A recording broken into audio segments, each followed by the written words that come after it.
So வணக்கம், நான் doctor Nishanth பேசுகிறேன். நான் வந்து சிம்ஸ் ஹாஸ்பிட்டலில் சீனியர் கன்சல்டன்ட் நியூரோஃபிசியாலஜிஸ்ட். ஸோ நான் செய்யக்கூடிய சப்ஸ்பெஷாலிட்டி, மெடிக்கல் சப்ஸ்பெஷாலிட்டி பேர் இன்ட்ராஆப்ரேட்டிவ் நியூரோ மானிட்டரிங்.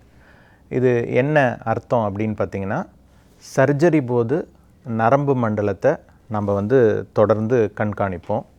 ஸோ எது முக்கியமான நரம்பு அப்படின்னு மேப் பண்ணி சொல்லுவோம். ஸோ இது ஏன் பண்ணுறோம் அப்படின்னா, brain surgery, spinal cord surgery, இல்லை nerve risk, high risk nerve சர்ஜரிலாம்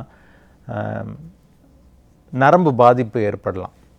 so இந்த நரம்பு பாதிப்பை வந்து கம்மி பண்ணுறதுக்காக, இல்லை சுத்தமாக இல்லாமல் பண்ணுறதுக்காக பண்ணக்கூடியது தான் இந்த இன்ட்ராஆப்ரேட்டிவ் நியூரோ மானிட்டரிங்.